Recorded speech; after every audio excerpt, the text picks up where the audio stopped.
Hello दोस्तों, एक बार पुनः आप लोगों का दीपित फाइव चैनल पर स्वागत है। आप लोग कैसे हैं? मैं आशा करता हूं आप लोग बहुत अच्छे होंगे तथा अपने अध्ययन कार्य में पूरी तन्मयता से लगे होंगे। चलिए, पिछली वीडियो में हम लोग बौद्ध धर्म के बारे में पढ़ रहे थे। अब बौद्ध धर्म लगभग समाप्ति के कगार पर है। आइए इसी कड़ी में बौद्ध धर्म से रिलेटेड एक दूसरी टॉपिक बौद्ध साहित्य के बारे में पढ़ते हैं। बौद्ध साहित्य क्या है, इसे जानते हैं। बौद्ध साहित्य को त्रिपिटक कहा जाता है। बौद्ध साहित्य को त्रिपिटक कहा जाता है, अर्थात त्रिपिटक ही बौद्ध साहित्य है। त्रिपिटक ही बौद्ध साहित्य है। त्रिपिटक का मतलब होता है तीन, पिटक माने पिटक, त्रिपिटक का मतलब तीन पिटक। ये तीन पिटक कौन कौन है? पहला है सुत्त पिटक, दूसरा है विनय पिटक और तीसरा है अभिधम्म पिटक। ये तीनों पिटक पाली भाषा में लिखे गए हैं। त्रिपिटक पाली भाषा में लिखे गए हैं। किस भाषा में लिखे गए हैं? पाली भाषा में। सबसे बड़ा पिटक सुत्त पिटक है, अर्थात बौद्ध धर्म या बौद्ध साहित्य को जानने का सबसे बड़ा स्रोत क्या है? सुत्त पिटक है। विनय पिटक सबसे छोटा पिटक है। विनय पिटक सबसे छोटा पिटक है। अभिधम्म पिटक मध्यम पिटक है। सबसे छोटा और सबसे बड़े के बीच में कौन पिटक आएगा? अभिधम्म पिटक। तो अब हम लोग एक एक पिटक को बारी बारी से पढ़ते हैं। आइए, पहला पिटक है सुत्त पिटक। सुत्त माने होता है सूत्र। सुत्त माने क्या होता है? सूत्र। तो इसमें तमाम सूत्रों को रखा गया है। सुत्त पिटक बौद्ध धर्म के सिद्धांतों व बुद्ध के उपदेशों व संवादों का संकलन है। बौद्ध धर्म के सिद्धांतों, बुद्ध जी के उपदेशों व संवादों का संकलन कौन है? सुत्त पिटक। इसे बौद्ध धर्म का इनसाइक्लोपीडिया, सुत्त पिटक को बौद्ध धर्म का इनसाइक्लोपीडिया कहा जाता है। अर्थात बौद्ध धर्म के बारे में बहुत कुछ जानकारी कौन देगा? सुत्त पिटक देगा। इनसाइक्लोपीडिया है। सुत्त पिटक के 5 भाग हैं। सुत्त पिटक के 5 भाग। सुत्त पिटक 5 भागों में डिवाइड है। कितने भागों में? 5 पार्ट में डिवाइड है। इसमें पहला है दीघ निकाय। दीघ निकाय। दूसरा है मध्यम निकाय। तीसरा है संयुक्त निकाय। चौथा अंगुत्तर निकाय और 5वां खुद्दक निकाय। ये 5 निकाय हैं जिनसे मिलकर सुत्त पिटक बना है। तो आइए पहले दीघ निकाय। दीघ निकाय को संस्कृत में दीर्घ निकाय, ये दीघ, ये जो वर्ड है, ये जो दीघ है, ये पाली भाषा में है। संस्कृत में इसको दीर्घ कहेंगे। क्या कहेंगे? दीर्घ निकाय। अर्थात इसका नाम ही है दीर्घ। दीर्घ माने बड़ा निकाय। ये बड़ा निकाय अर्थात इसमें बड़े बड़े लंबे लंबे सूत्रों को रखा गया है। अर्थात सूत्रों को रखा गया है। लंबे लंबे सूत्रों को रखा गया है। लंबे लंबे कितने सूत्र रखे गए? 34 बड़े बड़े सूत्रों को रखा गया है दीघ निकाय में। और ये दीघ निकाय गद्य एवं पद दोनों में रचित है। गद्य और पद दोनों शैली में लिखा गया है। बौद्ध धर्म सिद्धांतों का समर्थन। ये दीर्घ निकाय में बौद्ध धर्म के जो सिद्धांत हैं उनका समर्थन किया गया है। वह अन्य धर्मों के सिद्धांतों का खंडन किया गया है। तो बौद्ध धर्म के सिद्धांतों का समर्थन किया गया है, वहीं अन्य धर्मों के सिद्धांतों का खंडन किया गया है। किसमें? दीर्घ निकाय, दीघ निकाय में। सर्वाधिक महत्वपूर्ण सूत्र, सर्वाधिक महत्वपूर्ण सूत्र जो 34 सूत्र है, उसमें जो सबसे सर्वाधिक सूत्र है उसका क्या नाम है? महापरिनिब्बाण सूत्र। जो महापरिनिर्वाण वाला पोर्शन है उस सूत्र का क्या नाम है? महापरिनिब्बाण सूत्र। तो पाली भाषा में लिखा गया है निब्बान। वैसे तो महापरिनिर्वाण होता है, ये पाली भाषा में महापरिनिब्बाण सुत्त। बुद्ध के जीवन के अंतिम उपदेश, इसमें और क्या कहा गया, बुद्ध के जीवन के अंतिम जो उपदेश हैं, बुद्ध के जीवन के अंतिम उपदेश वह अंत्येष्टि का वर्णन किया गया। इसमें बुद्ध के जीवन के अंतिम जो उपदेश है वह और उनकी अंत्येष्टि, उनका कैसे अंतिम संस्कार किया जाता है, इन सब के बारे में वर्णन किया गया है। किसमें, दीघ निकाय में। अब दूसरा निकाय है मध्यम, मध्यम निकाय, मध्यम निकाय। इसमें क्या बताया गया है, बौद्ध धर्म ग्रंथ, इसे बौद्ध धर्म ग्रंथ भी कहा जाता है, इसे बौद्ध धर्म ग्रंथ कहा जाता है। इसमें क्या बताया गया है, इसमें बुद्ध को कहीं साधारण मनुष्य, इस निकाय में बुद्ध जी को कहीं साधारण मनुष्य के रूप में बताया गया है, कहीं कहीं अलौकिक शांति वाले देव, अलौकिक शांति वाले देव के रूप में बताया गया है। मध्यम निकाय में छोटे उपदेशों का संग्रह किया गया, बुद्ध जी के छोटे उपदेशों का संग्रह मध्यम निकाय में किया गया है। अब तीसरा है संयुक्त निकाय, संयुक्त निकाय। ये भी गद्य और पद्य दोनों शैली में लिखा गया है, गद्य और पद्य दोनों शैली में लिखा गया है।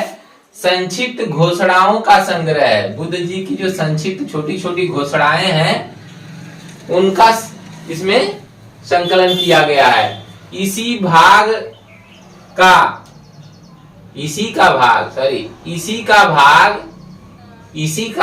धर्म चक्र प्रवर्तन सूत्र है। धर्म चक्र प्रवर्तन जो सूत्र है इसी का भाग है, किसका, संयुक्त निकाय का। जो धर्म चक्र परिवर्तन या प्रवर्तन के बारे में बताया गया है वो किस सूत्र में बताया गया है, धर्मचक्र प्रवर्तन सूत्र में बताया गया है। वो किसका भाग है, संयुक्त निकाय का भाग है। इसमें मध्यम प्रतिपदा व अष्टांगिक मार्ग का भी उल्लेख किया गया है। इसमें मध्यम प्रतिपदा व अष्टांगिक मार्ग, जो 8 मार्ग बताए हैं बुद्ध जी, अष्टांगिक मार्ग, उनके बारे में भी उल्लेख किया गया है। किसमें, संयुक्त निकाय में। आइए अगला है अंगुत्तर निकाय। कौन सा निकाय, अंगुत्तर निकाय। अंगुत्तर निकाय, इस अंगुत्तर निकाय के लेखक महंत आनंद कौशलायन है। कौन है, महंत आनंद कौशलायन। आनंद कौन थे, बुद्ध जी के प्रथम और प्रिय शिष्य थे। आनंद जी कौन थे, आनंद जी को गौतम बुद्ध जी बहुत मानते थे, उनके सबसे प्रिय और प्रथम शिष्य थे। आनंद वही है, वही आनंद है। महंत आनंद कौशलायन इसके लेखक हैं। बुद्ध के 2000 से अधिक कथनों का संग्रह, इसमें क्या है, बुद्ध जी के 2000 से अधिक कथनों का संग्रह किया गया है। 2000 से अधिक कथनों का संग्रह किया गया है। 16 महाजनपदों का उल्लेख, इस अंगुत्तर निकाय का सबसे बहुत बड़ी चीज 16 महाजनपदों का जो उल्लेख इसी अंगुत्तर निकाय में किया गया है। बौद्ध धर्म के किस निकाय में 16 महाजन, ये बार बार प्रश्न पूछता है कि बौद्ध धर्म के किस निकाय में 16 महाजनपदों का उल्लेख है, तो आप बताएंगे अंगुत्तर निकाय में 16 महाजनपदों का उल्लेख है। इसी तरह जैन धर्म के एक पार्ट में 16 महाजनपदों का उल्लेख है, उसका नाम बताएंगे, भगवती सूत्र। भगवती सूत्र में 16 महाजनपदों का उल्लेख है। ये जैन धर्म का ग्रंथ भगवती सूत्र, वहां जैन धर्म में भगवती सूत्र में उल्लेख किया गया है। बौद्ध धर्म में अंगुत्तर निकाय में 16 महाजनपद, जो उस समय भारत में 16 महाजनपद हुआ करते थे, उनके बारे में उल्लेख है। अंगुत्तर निकाय में कुल 2308 सूत्र हैं। कितने सूत्र हैं, 2308 सूत्र, मैंने सूत्र बताए हैं, 2308 सूत्र हैं। अब अगला निकाय है खुद्दक निकाय। खुद्दक निकाय, खुद्दक निकाय ये क्या है? भाषा और शैली की दृष्टि से सभी निकायों से अलग है। ये भाषा और शैली की दृष्टि से अन्य निकायों से अलग है। कौन? खुद्दक निकाय। अपने आप में स्वतंत्र और पूर्ण है। अपने आप में क्या है? स्वतंत्र और पूर्ण है। अपने आप में स्वतंत्र और पूर्ण है। इस खुद्दक निकाय के भी कई भाग हैं। खुद्दक निकाय के कई भाग हैं। जैसे कुछ भागों को देखिए, जैसे खुद्दक पाठ, धम्मपद, उदान, इतिवृत्तक, सुत्त निपात, विमानवत्थु, पत्तवत्थु, थेरा गाथा, थेरी गाथी, निर्देश, अपदान, बुद्धवंश, चर्या पिटक तथा जातक, ये खुद्दक निकाय के भाग हैं। आप जानते हैं कि जातक में भगवान बुद्ध के पूर्व जन्म की कहानियां रखी गई हैं। जातक में क्या है? भगवान बुद्ध के पूर्व जन्म की 500 से अधिक कहानियों को संग्रहित किया गया है। किसमें? जातक में। कुछ जातकों में बुद्ध काल की राजनैतिक स्थिति का भी वर्णन मिलता है। कुछ जातकों में भगवान बुद्ध के समय की राजनैतिक स्थिति का भी पता चलता है। चलिए आगे देखते हैं हम लोग। अब ये कौन सा पिटक था? सुत्त पिटक। सुत्त पिटक के बारे में हम लोग बहुत कुछ जान चुके हैं। आइए हम अब दूसरा जो पिटक है, सबसे छोटा पिटक विनय पिटक को जानते हैं। विनय पिटक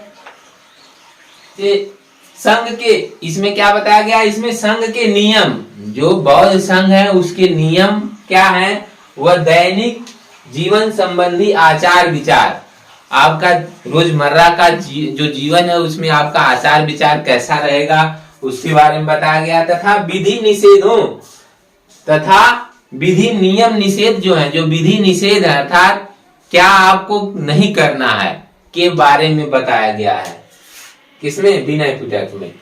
विनय पिटक के भी 3 भाग हैं। विनय पिटक के 3 भाग हैं। विनय पिटक के कितने भाग हैं? 3 भाग हैं। पहला है पातिमोक्ष या प्रतिमोक्ष। पातिमोक्ष या इसे कहेंगे प्रतिमोक्ष। दूसरा है खंडक और तीसरा है परिवार। तो विनय पिटक के 3 भाग हैं, पातिमोक्ष या प्रतिमोक्ष, दूसरा खंडक और तीसरा परिवार। पातिमोक्ष में अनुशासन संबंधी विधान है। अनुशासन संबंधी जो विधान किसमें है?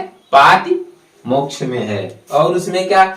उल्लंघन पर किए जाने वाले प्रायश्चित के बारे में बताया। और इसमें अगर आप इन नियमों का, इन अनुशासन संबंधी विधि विधान का उल्लंघन करते हैं तो आपको प्रायश्चित क्या करना पड़ेगा उसके बारे में भी बताया गया है।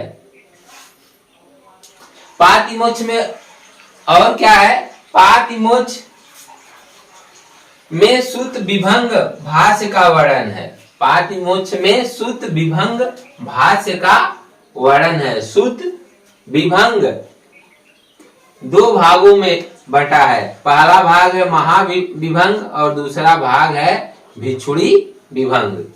तो सुत्त विभंग जो भाष्य है वो 2 भागों में है। पहला महाविभंग और दूसरा भिक्षुणी विभंग।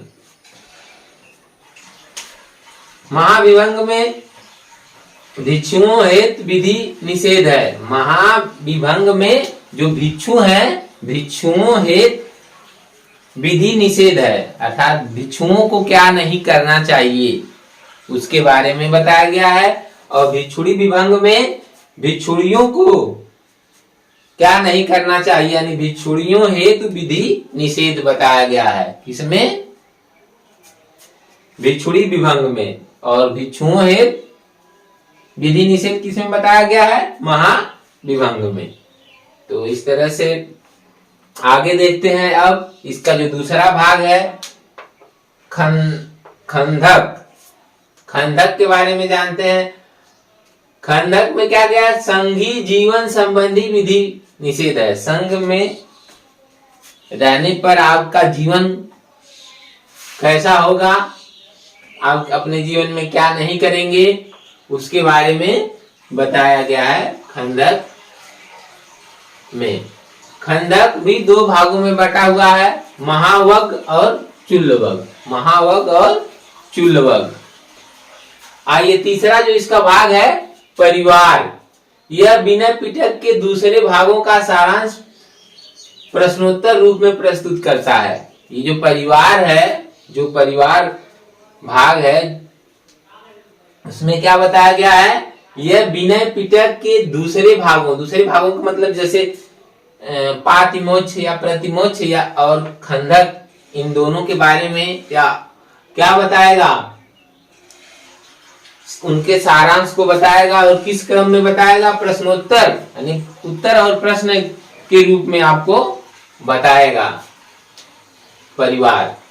और अब तीसरा जो पिटक है वो क्या है, अभिधम्म पिटक, उसे जानते हैं। अभिधम्म पिटक मध्यम पिटक के नाम से भी जाना जाता है कि ये मध्यम पिटक है। तो अभिधम्म पिटक के बारे में आप जानते हैं, पिछली वीडियो में आपको बताया गया था कि अभिधम्म जो पिटक है इसकी रचना तीसरी बौद्ध संगीत में होती है। अशोक के समय तीसरी बौद्ध संगीत हुई थी, उसी में बताया गया था। अभिधम्म उसी में इसकी रचना की गई थी। अभिधम्म पिटक बौद्ध मतों की दार्शनिक व्याख्या, बौद्ध जो मत है उसकी दार्शनिक व्याख्या की गई है। इसमें अभिधम्म पिटक में बौद्ध धर्म की या बौद्ध मतों की दार्शनिक व्याख्या की गई है। इसका संकलन कौन किया है, मोगलीपुत्तिस। उस समय अध्यक्ष थे, अध्यक्ष इन्हें बनाया गया था। और वही इसके संकलन किए थे। अभिधम्म पिटक का संकलन वही किए थे। कब किए थे, अशोक के समय तृतीय बौद्ध संगीत में। अशोक के समय तृतीय बौद्ध संगीत में। चलिए आगे देखते हैं। अभिधम्म पिटक के 7 ग्रंथ हैं। अभिधम्म पिटक में 7 ग्रंथ हैं। इन 7 ग्रंथों को क्या कहा जाता है, सप्त प्रकरण कहा जाता है। इन 7 ग्रंथों को सप्त प्रकरण कहा जाता है। इनका नाम देख लेते हैं। पहला ग्रंथ है धम्म संगड़ी, और दूसरा है विभंग, तीसरा है धातु कथा, चौथा है युगल पंचति, कहीं पन्नत भी लिखता है, युगल पन्नत या युगल पंचत। और पांचवा है